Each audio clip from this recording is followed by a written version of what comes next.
Buenos días, hoy vamos a ver el modelo de documento de JavaScript. Todo programa JavaScript que se ejecuta en un navegador se ejecuta dentro del objeto window.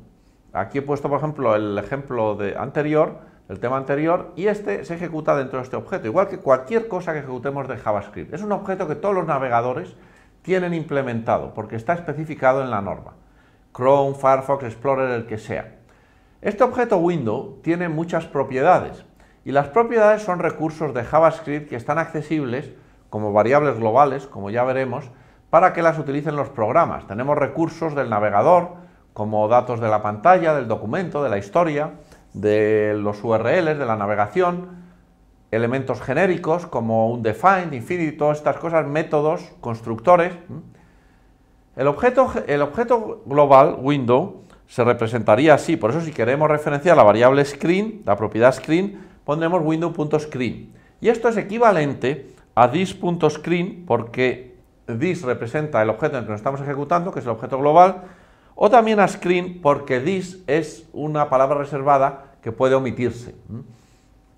Y si está omitida, se supone que es por defecto this o el objeto en el que nos estamos ejecutando. Aquí tiene un URL donde tienen más información sobre este objeto global.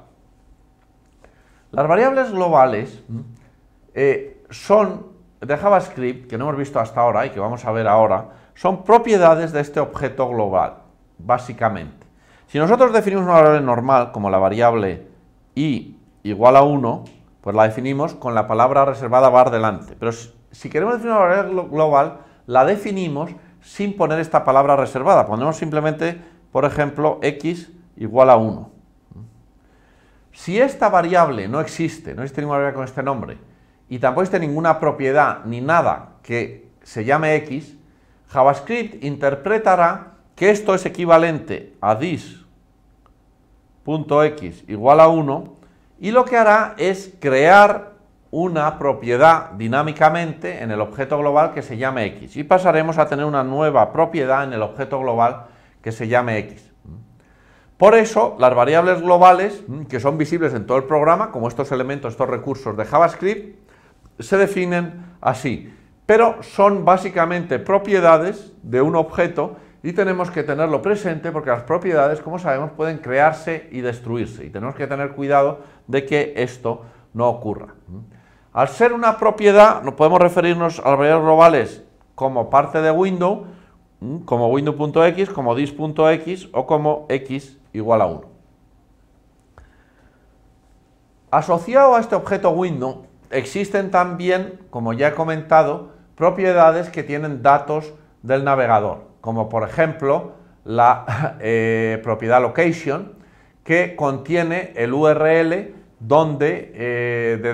URL de esa página web, donde se ha cargado.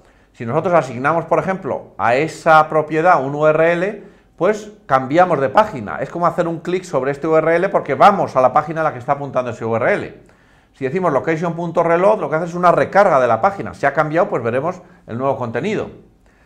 Esta propiedad location, a su vez, tiene otras propiedades dentro. Tiene subpropiedades como href, que contiene también el URL, protocol, el protocolo, hostname, port, pathname, etcétera, etcétera. También tenemos la historia, que tiene la historia de navegación, por los URLs que hemos ido pasando. Podemos ir hacia atrás o hacia adelante aplicando el método back y forward sobre la propiedad historia. Tenemos screen, que contiene los datos de la pantalla que estamos viendo, anchura, altura y altura disponible. En fin, aquí tienen más información sobre este objeto que yo les recomendaría que consultasen. Vamos a ver un ejemplo de cómo son las variables globales ya en un script de verdad que ustedes pueden ejecutar, pueden modificar y pueden manejar a su antojo. Básicamente, lo primero que vamos a hacer es consultar si la variable x existe en un script antes de hacer nada. Antes de hacer nada, la variable x no va a existir, porque en JavaScript no existe ningún objeto global que se llame x. Por lo tanto, si nosotros invocamos window.x, nos dará un defined, como ocurre aquí. Entonces, eso es lo que consultamos en esta parte del programa de aquí arriba, donde básicamente, bueno, lo primero que tenemos aquí, la primera parte que genera este string de aquí, y luego aquí tenemos la consulta a window.x. El navegador, este script está ejecutado dentro de un navegador, se ejecuta dentro del objeto global y consulta si el objeto global tiene una variable X. No lo tiene. Después ponemos un retorno de línea aquí, además del WriteLine, y por eso aquí tenemos esta separación de línea. Estos dos elementos han salido juntos porque primero hacemos un document.write y luego un document.WriteLine. Por eso no hay separación de línea entre ellos. Bueno, después de hacer eso, se crea una variable global en el script, que es este x igual a 1. Entonces ya sí que existe un window.x. Metemos ese comentario que se mete con esta sentencia de aquí y después consultamos por el mecanismo estándar cuál es el valor de x, cuál es el valor de is.x y de window.x, que son tres referencias a lo mismo, a la variable global x. Y las tres ya nos da que está definida y tiene el valor 1, porque ya la hemos definido en esta sentencia de aquí. Bueno, después de esto y de estas tres consultas que hacemos, miramos aquí cuál es el protocolo del URL al que hemos accedido y nos da el protocolo file. Curiosamente no es HTTP, porque no hemos ejecutado esta página desde un servidor de internet.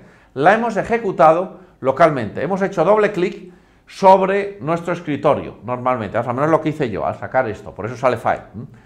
Y luego sacamos location y nos sale un URL de fichero, que es un URL local. Es un URL que indica el recurso, pero dentro de un ordenador. Dice, esto es un fichero dentro del ordenador que está en este path de aquí. Por eso es file // y luego el path absoluto hasta nuestro recurso.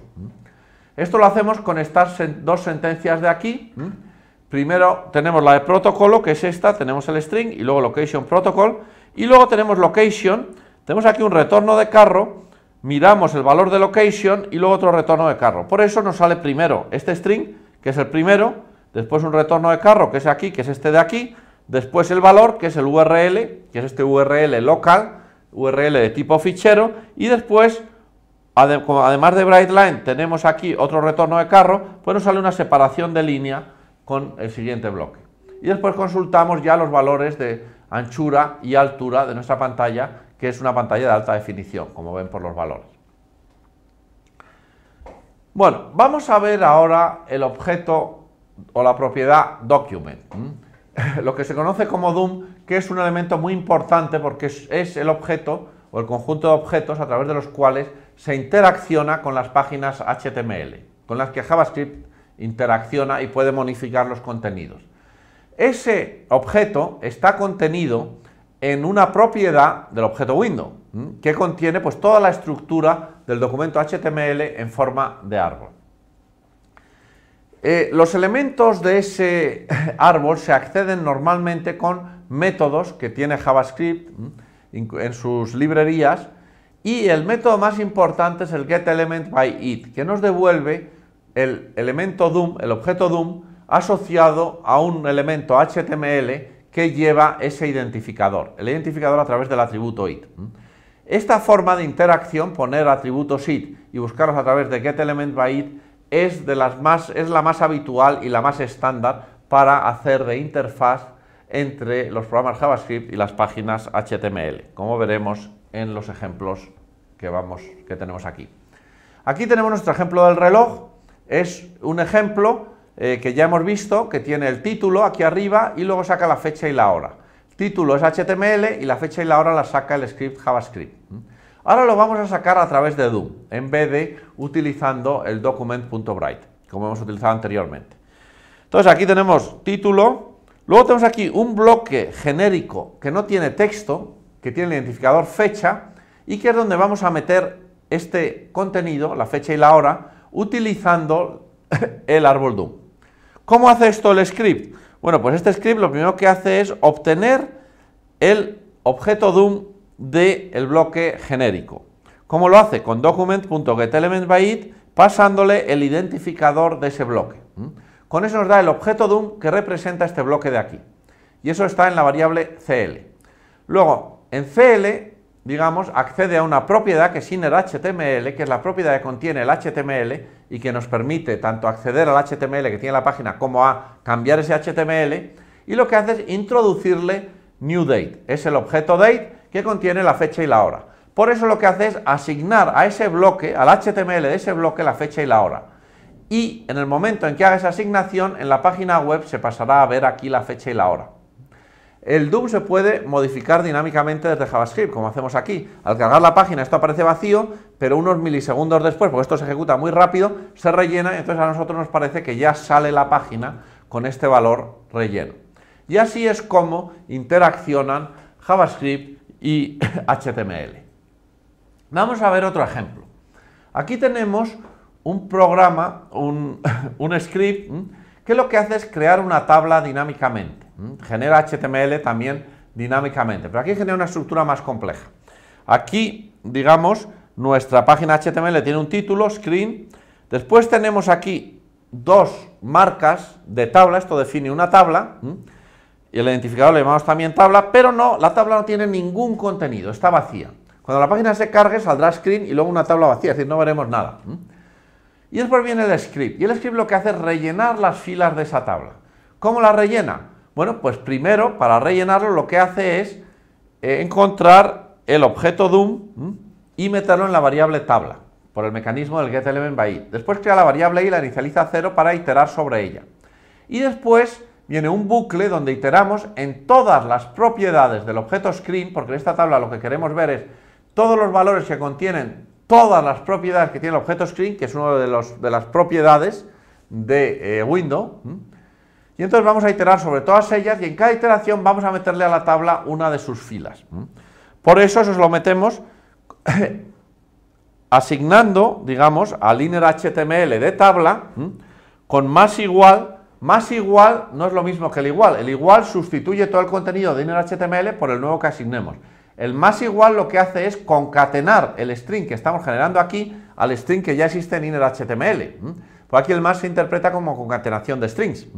Entonces este string lo que tiene es una fila que empieza por elemento marca de comienzo de row, comienzo de fila, aquí comienzo de elemento, digamos con eso definimos este borde de aquí, el elemento acaba aquí, después metemos el valor de i, que es el nombre de la propiedad, por eso aquí nos aparece el nombre de la propiedad, de la primera propiedad sobre la que iteramos, después metemos final de celda de elemento y comienzo de nuevo elemento aquí, añadimos un igual después, que será parte del segundo elemento, después metemos el contenido de screen, el valor que tiene esa propiedad, porque accedemos a él utilizando la notación de array, utilizando i, el nombre de la propiedad, como índice, y por último cerramos el elemento de la tabla y cerramos con tr table row la fila de la tabla.